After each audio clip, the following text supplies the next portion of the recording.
नमस्कार दोस्तों, इस वीडियो में बात करेंगे CDS 2 2022 में आए हुए ज्योग्राफी के क्वेश्चंस की। पॉलिटी के आए हुए क्वेश्चंस और हिस्ट्री का एक पार्ट मैंने कवर कर दिया है। उन दोनों वीडियोस को भी आप जरूर देखिए।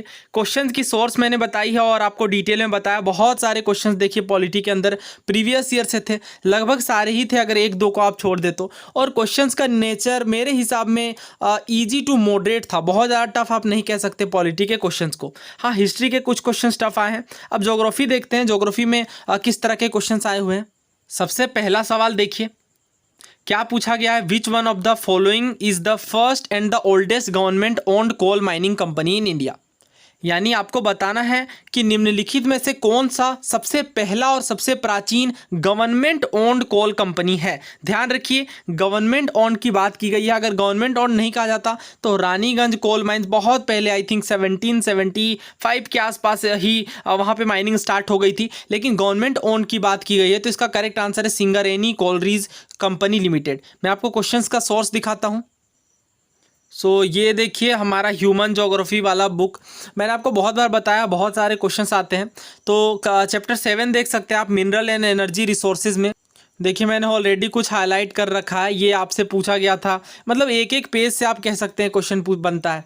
ये भी क्वेश्चन पूछा गया था, इंडिया में कौन से दो मेन ओर पाए जाते हैं, हेमेटाइट और मैग्नेटाइट। डिफिकल्ट क्वेश्चन था वो भी। और नोआ मुंडी और गोवा के बारे में पूछा गया था कि ये कहाँ है, तो झारखंड के अंदर पूर्वी और पश्चिमी सिंहभूम में है। इसके अलावा अगर हम लोग देखें यहीं पर इसी चैप्टर में, तो आगे बात की गई है सिंगरेनी के बारे में, सिंगनरी कनारीज के बारे में। तो यहाँ पे देखिए सिंगरेनी कोल्हरी जो है वो कंट्री का प्रीमियर कोयल प्रोडक्शन कंपनी है। प्रीमियम कोयल प्रोडक्शन कंपनी का मतलब सबसे पहले कोयल प्रोडक्शन इंडिया के अगर हम लोग देखें तो सिंगरेनी में स्टार्ट हुआ। और अभी तक ये कनारी का यूज़ कर रहे हैं डिटेक्ट करने के लिए, डेडली कार्बन मोनोऑक्साइड को पता करने के लिए। आपको पता होगा माइंस के अंदर अंडरग्राउंड कंस्ट्रक्शन वर्क में बहुत बार डेडली एक्टिविटीज़ हो जाती हैं, जैसे पता नहीं चलता कौन सी जहरीली गैस है। मैं झारखंड से हूँ, हमारे यहाँ कोयल को निकलते हुए मैंने देखा है, तो बहुत बार ये डेडली एक्टिविटीज देखने को मिलती हैं। इसका करेक्ट आंसर हमने देखा यहाँ पे सिंगरेनी कोलरीज कंपनी लिमिटेड है। बाकी देखिए बाद में स्थापित की गई, ये आई थिंक 1920s के आसपास की गई और बाकी बहुत बाद की हैं।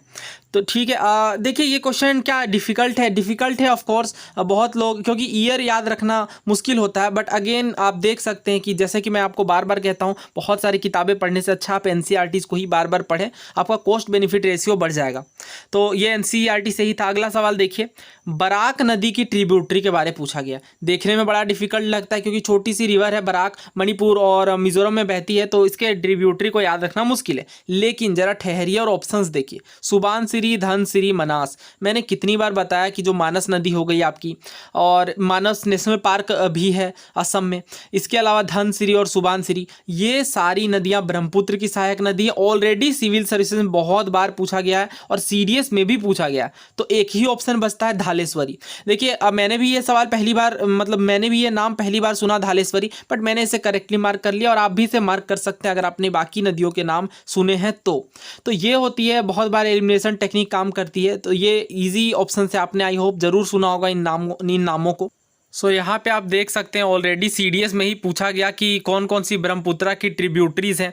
तो तिस्ता हो गई, संकोस हो गई, सुबानसिरी, लोहित, चारों ही हैं। आपको वेस्ट टू ईस्ट लगाना था, तो करेक्ट आंसर यहाँ पे था 2, 4, 3 और 1।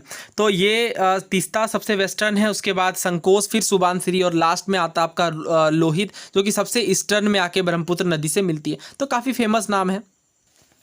आपकी धनसिरी हो गई, सुबानसिरी, मानस, लोहित, कामेंग, जिया भैरेली, ये सारी जो हैं वो ट्रिब्यूटरीज है ब्रह्मपुत्रा की। तो बराक नदी की ट्रिब्यूटरी यहाँ पे कौन है, धालेश्वरी नदी। ऑप्शन ए यहाँ पे करेक्ट है।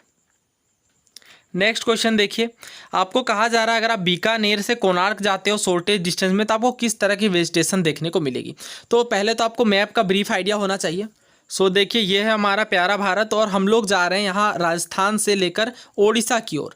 ठीक है, ये रीज़न आपको पता होगा, बीकानेर से बीकानेर से कोणार्क जा रहे हैं हम लोग, यानी राजस्थान से उड़ीसा जाना है। तो कौन कौन से रीजन आएंगे? राजस्थान पहला हो गया, दूसरा मध्य प्रदेश, तीसरा छत्तीसगढ़ और चौथा उड़ीसा। अब हमारे लिए क्वेश्चन करना काफ़ी आसान होगा। सबसे पहले राजस्थान की बात आएगी तो हम लोग जहाँ से स्टार्ट करेंगे डेजर्ट एरिया सबसे पहले देखने को मिलेगा, और उसके बाद मध्य प्रदेश तक पहुँचेंगे तो थोरनी एरिया, और उसके बाद छत्तीसगढ़ में डेसिडुअस देखने को मिलेगा, और सबसे अंतिम में मैंग्रोव। तो अगर आप ये भी सोचते हैं कि मैंग्रोव वन जो है वो उड़ीसा में ही देखने को मिलेंगे, बाकी राज्यों में नहीं, तो दो ऑप्शन आप एलिमिनेट कर लेते। और चूंकि बीकानेर से स्टार्ट करना था इसलिए थोरनी से पहले डेजर्टी एरिया आएगा। बीकानेर वाला जो रीजन है वो राजस्थान में थार मरुस्थल के ज़्यादा समीप है अगर आप देखें तो, इसलिए डेजर्ट वाला एरिया पहले आएगा। अगला सवाल देखिए, करेवा पर पूछा गया है। तो करेवा पर रिसेंटली अगर आप देखें हरियाणा सिविल सर्विसेज में भी पूछा गया था। करेवा पर जो ये क्वेश्चन है देखिए, तो करेवा में हमसे पहला कहा गया है कि ये लेकोस्टाइन डिपॉजिट होते हैं पिलियोस्टीन पीरियड के। तो लेकोस्टाइन डिपॉजिट मतलब जो लेक्स में डिपॉजिट जमते हैं, और वो पिलियोस्टीन पीरियड दिया गया। दूसरा कहा जा रहा है कि ये लोअर स्लोप, पीर पंजाल के लोअर स्लोप में पाए जाते हैं। और तीसरा कहा जा रहा है कि करेवा काफ़ी फेमस है सेफ्रोन हो गए, एलमोंड हो गए, वालनट हो गए, इनके कल्टीवेशन में। यहाँ पे सेकेंड और थर्ड तो आप तुरंत ही आइडेंटिफाई कर लेंगे कि बिल्कुल सही बात है, पीर पंजाल में, और ये सेफ्रोन, आलमंड और वालनट वगैरह के कल्टीवेशन में फेमस है। फर्स्ट में आपको थोड़ा डाउट हो सकता है, बट डाउट करने की जरूरत नहीं, लेकस्टाइन डिपॉजिट ही होते हैं, लेक्स वगैरह में ही करेवा फॉर्मेशन होगा। सोर्स देख लेते हैं, structure and physiography 11th class में आप देख सकते हैं। तो उस टाइम पे भी हमने बात की थी, जब हम लोग डिस्कस कर रहे थे हरियाणा सिविल सर्विसेज की, तब मैंने आपको बताया था कि ये उस टाइम पे आपको पूछ दिया गया था कि ये सिक्किम हिमालय का पार्ट है। सिक्किम नहीं, कश्मीर हिमालय का ये पार्ट है, और ये जाफरान के कल्टिवेशन में भी काफ़ी फेमस है, जो कि सेफ्रोन की एक वेराइटी है। ध्यान रखिए, सेफ्रोन यानी जो केसर होती है उसकी एक वेराइटी है जाफरान, काफ़ी फेमस वेराइटी है। और यहाँ पे आप देख सकते हैं, उसके बाद ये बताया गया है कश्मीर हिमालय के बारे में कि ये करेवा फॉर्मेशन के लिए फेमस। मान लीजिए अगर आपको जरा भी डाउट हो लेकोस्टाइन डिपॉजिट को लेके, तो अगर आपने सीडीएस 2018 का ही क्वेश्चन किया हो, देखिए क्या पूछा गया था। आपसे कहा जा रहा है कि कौन सा क्रॉप करेवा में कल्टीवेट नहीं किया जाता जो कि लेकोस्टाइन डिपॉजिट होती है, किनकी? सैंड की, क्ले की, लोम की, सिल्ट की और बाउल्डर्स की। तो देखिए सेफ्रोन, आलमंड और वालनट, यही अभी हमसे ऑप्शन में भी था, अगर आपको ध्यान हो तो। लिंग नट जो है वो करेवा डिपॉजिट का पार्ट नहीं है, बल्कि ये वेस्ट बंगाल वाले रीजन में ग्रो किया जाता है। तो इसका करेक्ट आंसर था ऑप्शन डी। दोस्तों आप खुद ही देख सकते हैं कि किस तरह से ये जो ऑप्शंस में थे, सेफ्रन, आलमंड, वालनट, उसके अलावा फिर ये सेकंड वाला लेकोस्टाइन डिपॉजिट, आप खुद ही देख सकते हैं कि किस तरह से यूपीएससी खुद ही अपने प्रीवियस ईयर क्वेश्चन में बताती है कि आपको किस तरह से प्रिपरेशन करनी है। और सेकंड तो आप कर ही लेते, पीर पंजाल, ये तो हर किसी को ही पता होगा, जम्मू कश्मीर वाले कश्मीर हिमालय रीजन में। तो ये तीनों ही बातें यहाँ पे बिल्कुल सही हैं। हमसे पूछा गया है कि कितने कथन यहाँ पे करेक्ट हैं, तो तीनों ही करेक्ट हैं। यहाँ पे ऑप्शन सी यहाँ पे सही होगा। तो जैसा कि मैंने अभी आपको दिखा दिया कि हाँ जो उस क्वेश्चन है उसमें लेकोस्टाइन डिपॉजिट की बात की गई, सेफ्रन, आलमंड, वालनट यहाँ पे दिया गया, और पीर पंजाल रीजन है ही। तो इस तरह से रिवर्स इंजीनियरिंग टेक्निक का यूज़ करके आप इन क्वेश्चंस को कर सकते हैं। आई होप अब आप और फर्म बिलीव कर रहे होगे प्रीवियस ईयर पर। देखिए क्या कहा गया नेक्स्ट, कि आपको बताना है कि किन रीजन में, किस रीजन में आपको टेम्परेट फॉरेस्ट देखने को मिलेगा, जिसे सोला कहा जाता है। Again very very easy question, सोलाज के बारे में आपसे पूछा गया है। सवाल पर तो डेफिनेटली आएंगे, सोर्स पर भी कि 16 वाला का किस बुक के किस चैप्टर में। बट पहले मैं आपको सीडीएस 2016 का क्वेश्चन करवाना चाहता हूँ। देखिए आपसे पूछा गया है वेजिटेशन के बारे में ही, कि कौन सी बात यहाँ पे गलत है, नॉट करेक्ट पूछा गया। पहला कहा गया साल जो है वो मोइस्ट डेसिडुअस फॉरेस्ट है। तो साल ट्री हमें पता होना चाहिए, डेसिडुअस फॉरेस्ट में मोइस्ट डेसिडुअस का फॉरेस्ट का पार्ट है, तो ये बिल्कुल यहाँ पे सही है। दूसरा देखिए casuarina largely found along the coastal region of Tamil Nadu, तो ये भी बात बिल्कुल सही थी। देवदार एक कोनीफेरस ट्री के स्पीसीज है, ये भी बात बिल्कुल सही है। सोला फॉरेस्ट के बारे कहा गया है कि जो सोला फॉरेस्ट है वो अपर रीचेज में पाया जाता है हिमालय के, ये बात यहाँ पे गलत थी। तो अगेन यहाँ पे अगर आपको पता होता, आपने इस टाइम पे पढ़ा होता कि ये बात आखिर क्यों गलत है, तो आप इसे आसानी से कर लेते। तो ये सीडीएस 2016 का क्वेश्चन मैंने आपको दिखाया। तो नॉट करेक्ट यहाँ पे ऑप्शन डी है। सो ये देखिए, ये कौन सी बुक है, ज्योग्राफी की 9th क्लास की एनसीईआरटी का चैप्टर 5 है नेचुरल वेजिटेशन। इसी के अंदर फॉरेस्ट की बात की गई है, डिफरेंट टाइप ऑफ फॉरेस्ट की, एवरग्रीन फॉरेस्ट से लेकर लिटोरल एंड स्वाम्प फॉरेस्ट तक बहुत सारे क्वेश्चंस आते हैं। यहीं पे आप देख सकते हैं माउंटेन फॉरेस्ट की जब बात की गई है उसके तहत बताया गया है। ये देखिए, आपको कहा जा रहा है कि जो टेम्परेट फॉरेस्ट हैं वो नीलगिरी में 16 कहे जाते हैं, अन्नामलाई और पालनी हिल्स में, यानी नीलगिरी हो गई, अन्नामलाई हो गई, पालनी हिल्स हो गई, तीनों ही साउथ इंडिया की हैं, तमिलनाडु वाले रीजन में। तो ये तीनों में ही टेम्परेट फॉरेस्ट को क्या कहा जाता है बताइए, सोलाज। यही आपसे पूछा गया था। अब आते हैं सवाल की ओर। सो माउंटेन ट्रीज आप और भी पढ़ सकते हैं, हो सकता है इन फ्यूचर क्वेश्चन बने। मगनोलिया हो गया, लोरेल हो गई, सिंकोना काफ़ी फेमस है, सिंकोना और वेटल, ये चारों माउंटेन फॉरेस्ट में पार्ट है। सो अभी हमने क्या देखा कि सोलाज को टेम्परेट फॉरेस्ट को सोला कहाँ कहा जाता है, नीलगिरी हो गई आपकी, अन्नामलाई, इसके अलावा पालनी हिल्स, राइट। तो करेक्ट आंसर क्या होगा, ऑप्शन ए नीलगिरी। तो देख रहे हैं आप किस तरह ज्योग्राफी के और क्वेश्चन जो है एनसीईआरटी से ही है। नेक्स्ट क्वेश्चन देखिए, लैंडफॉर्म पर सवाल आया है, आपसे पूछा जा रहा है पिंगोज जो है वो किस तरह के प्रोसेस से एसोसिएटेड है। तो ये फैक्चुअल क्वेश्चन है, अगर आपको पता है तो आप इसे डायरेक्टली आंसर कर सकते हैं, अदरवाइज फिर ये डिफिकल्ट क्वेश्चन माना जाएगा। तो पिंगोज जो है वो पेरीग्लेशियल लैंडफॉर्म है, पेरीग्लेशियल लैंडफॉर्म का पार्ट है। सो देखिए, ये है पिंगोज की इमेज और ये पेरीग्लेशियल लैंडफॉर्म का पार्ट है। सो इस क्वेश्चन के सोर्स की अगर बात करें तो मैंने आपको बताया है कि लैंडफॉर्म को एनसीईआरटी में डिटेल में बहुत ज़्यादा कवर नहीं किया गया और एक दो क्वेश्चन जीसी लियोंग से भी आते हैं, तो ये चीज़ आपको जीसी लियोंग में देखने को मिलेगी, एनसीईआरटी के अंदर नहीं है।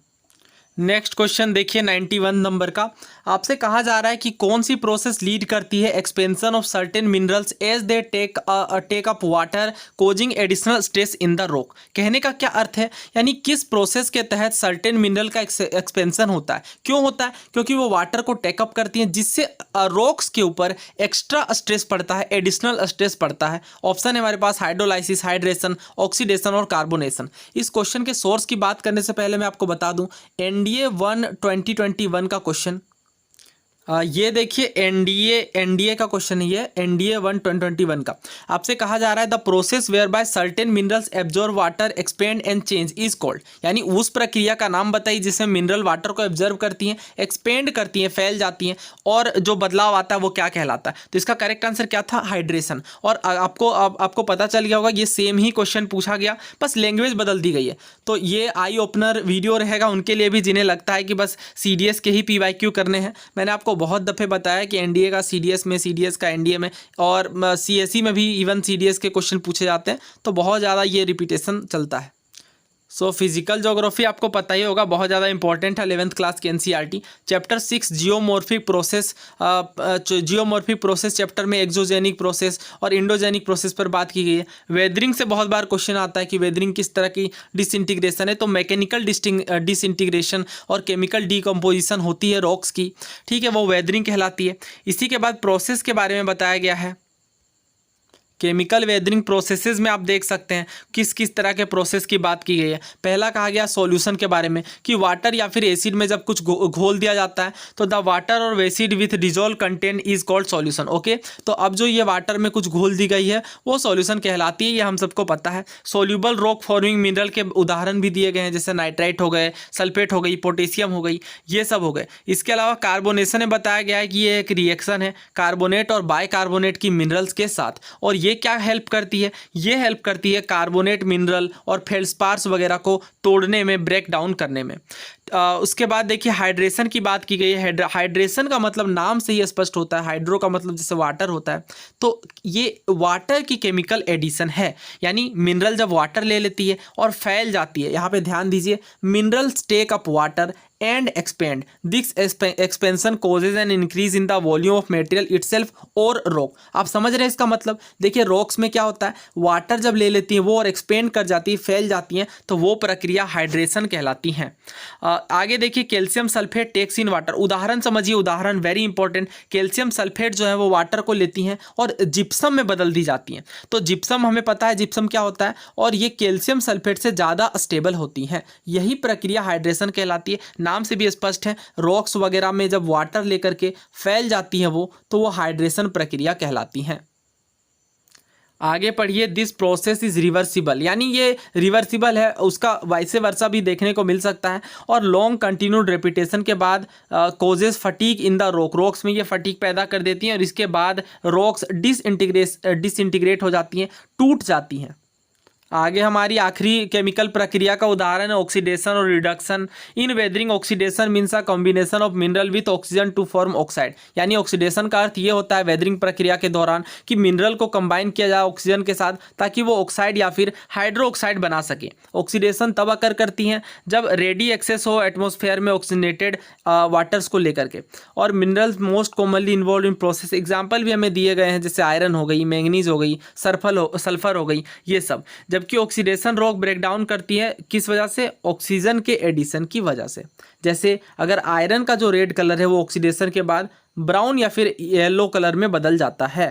सो हमने यहाँ पे बहुत ही गहनता से समझ लिया कि वाटर जब वाटर के कारण एक्सपेंड करती हैं, वाटर के टेकअप करने के कारण जब मिनरल्स एक्सपेंड करती हैं तो क्या कहलाती है वो प्रक्रिया? हाइड्रेशन। नाम से भी आप इसे गैस कर सकते थे। हालांकि अगर आपने NDA 1 2021 का क्वेश्चन किया होता तो इसे आप विद इन सेकेंड्स कर सकते थे। तो बार बार मैं इसी चीज़ पर एम्फेसिस करता हूँ कि आप इस चीज़ को बहुत ही जल्दी समझ जाएं। अगला सवाल देखिए, आपसे कहा जा रहा है जो अर्थक्वेक की फोकस होती है उसे और किस नाम से जाना जाता है? तो अगर आपने मेरी CDS 1 2021 वाली वीडियो देखी हो, वहाँ पे मैंने बिल्कुल चिल्ला चिल्ला के बताया है कि कैसे याद रखेंगे फोकस को और एपी सेंटर को। बार बार लोग कंफ्यूज होते हैं तो मैंने फिगर लेकर के ट्रिक के साथ बताया है। अगर आप उसने वीडियो को देखा होता तो आप इसे विद इन सेकेंड मार्क कर सकते थे, हाइपो सेंटर। सो आइए फिर मैं आपको अपनी पुरानी वीडियो सुना देता हूँ, रिवाइज कर लेते हैं। बहुत सारे क्वेश्चंस आते हैं अर्थक्वेक के ऊपर। अर्थक्वेक क्या होता है? शेकिंग ऑफ अर्थ हैं या फिर फोकस कहते हैं। ध्यान रखिए, इमेज से देखते हैं। पहले एपी सेंटर को समझ लीजिए। एपी सेंटर क्या होती है? जो जिस पॉइंट से अर्थक्वेक ओरिजिनेट होती है उसके जस्ट वर्टिकली एबव का पॉइंट एपी सेंटर कहलाता है। वेरी इंपॉर्टेंट पॉइंट देखिए, यहां से अर्थक्वेक ओरिजिनेट हुई तो ये क्या है? फोकस है या फिर हाइपोसेंटर है। और इसके वर्टिकली एबव पॉइंट कौन सा कहलाएगा? AP centre. अर्थ पे जो सेंटर है वो एपी सेंटर, ठीक है, अर्थक्वेक का। और वैसे मैं इसे कैसे याद रखता हूँ? सो इसे आप ऐसे याद रख सकते हैं, फोकस और एपी सेंटर के बीच अगर कंफ्यूजन आए तो अल्फाबेटिकली आप देखें तो ई पहले आता है एफ से, इसलिए एपी सेंटर जो है वो फोकस से एबव होगा, ठीक है, ऊपर आएगा, फिर नीचे क्या आएगा? फिर फोकस आएगा। जैसे अगर आप इमेज में ही देखें तो पहले ई, ऊपर में आएगा ई, फिर नीचे आएगा एफ। एग्जाम टाइम में देखिए ये चीज आप भूल सकते हैं, इसलिए मैं बता रहा हूँ। फोकस तो ऐसे भी नाम। सो दोस्तों, अभी आपने देखा कि किस तरह से मैंने आपको ये समझाया था और ट्रिक भी बताई थी। अगर आपने ये ना भी किया होता, आपने बस CDS 2016 का क्वेश्चन किया होता तो देखिए आपसे अर्थक्वेक के बारे में पूछा गया था और उसका सेकेंड स्टेटमेंट ही यही था कि point of origin of earthquake जो है वो फोकस या फिर ऑब्लिक देके लिखा गया था, हाइपोसेंटर। ये NDA में भी डायरेक्टली पूछा गया है। बहुत ही आप कह सकते हैं कि चित परिचित वाला क्वेश्चन होना चाहिए आपके लिए अगर आपने प्रीवियस ईयर क्वेश्चन को किया है तो। सो मैंने भी बहुत डिटेल में समझा दिया था इसे, क्योंकि मुझे पता था कि अर्थक्वेक से क्वेश्चन बनने ही है। अभी तो आपसे वेव्स के बारे में नहीं पूछा गया बहुत बार, but primary waves, secondary waves इनसे आते हैं। तो उस वीडियो में मैंने डिटेल में एक्सप्लेन कर दिया है, उसकी लिंक आपको डिस्क्रिप्शन बॉक्स में मिल जाएगी। तो मैंने आपको बताया, जब भी मैं क्वेश्चन लेता हूँ तो पूरी टॉपिक डिस्कस करता हूँ और उसका यही बेनिफिट होता है। नेक्स्ट क्वेश्चन देखिए, विच one of the following is not a mountain peak of Andaman and Nicobar island? कौन सा माउंटेन पीक नहीं है अंडमान एंड निकोबार आइलैंड का? Saddle peak, mount थुलियोर, Lhotse peak या माउंट डियावोलो? सो ये सवाल देखिए मैंने तब डिस्कस किया था जब मैं CDS 1 2022 की वीडियो 2022 के क्वेश्चन डिस्कस कर रहा था तब बताया गया है अंडमान एंड निकोबार के। पहला बोला गया सेडल पीक कहाँ है? नॉर्थ अंडमान में। और अगर मिडिल अंडमान की बात करें तो यहाँ पे हमें माउंट डियावोलो देखने को मिलता है। माउंट कोयोब की बात करें तो ये साउथ अंडमान में है और माउंट फुलियो जो है वो ग्रेट निकोबार का पार्ट है। ना देखिए बहुत ही डिफिकल्ट क्वेश्चन है, बट अगेन जैसा कि बॉक्सेस इंपॉर्टेंट होते हैं, ये क्वेश्चन का भी सोर्स NCERT है डेफिनेटली। तो आपको ना ये चीज आप यहाँ से ये लर्निंग ले लीजिए कि कल को हो सकता है सेडल पीक तो फिर भी इजी है क्योंकि वोल्केनिक एक्टिविटी के लिए फेमस है, लेकिन अगर कल को माउंट कोयोब पर क्वेश्चन पूछ दे कि किस अंडमान का पार्ट है, नॉर्थ अंडमान, मिडिल अंडमान या साउथ अंडमान, तो आपको इस तरह से तैयार रहना पड़ेगा। सो माउंट फुलियो हमने देखा कहाँ पे? ग्रेट निकोबार में। हाइट भी आप देख सकते हैं 642 मीटर ऑफ कोर्स दी गई है। सो जैसा कि आप देख सकते हैं मैंने उसी टाइम पे आपको बता दिया था कि इन फ्यूचर क्वेश्चन बन सकता है थुलियोर के ऊपर। और सेडल पीक तो खैर फिर भी इंपॉर्टेंट, फिर भी यूनिक नेम है और कॉमन नेम है। माउंट दियावालो, माउंट थुलियोर और सेडल पीक ये तीनों अंडमान एंड निकोबार का पार्ट है। लोहोत्से पीक जो है वो हिमालयन रेंज का पार्ट है नेपाल के अंदर, तो ये अंडमान एंड निकोबार का पार्ट नहीं है। बहुत ईजी क्वेश्चन है उनके लिए जिन्होंने इस तरह से एनालाइज किया होगा क्वेश्चन पेपर को। तो करेक्ट आंसर क्या है यहाँ पे? Option C. सो दोस्तों और भी काफ़ी सारे क्वेश्चंस आए हैं ज्योग्राफी से ही, और बाकी सब्जेक्ट के भी एनालिसिस करेंगे नेक्स्ट पार्ट में। आपको ये वीडियो कैसी लगी आप ये कमेंट बॉक्स में ज़रूर लिखिए। अपने दोस्तों के साथ भी चैनल को शेयर करिए। चैनल को सब्सक्राइब करना ना भूले। Thank you so much.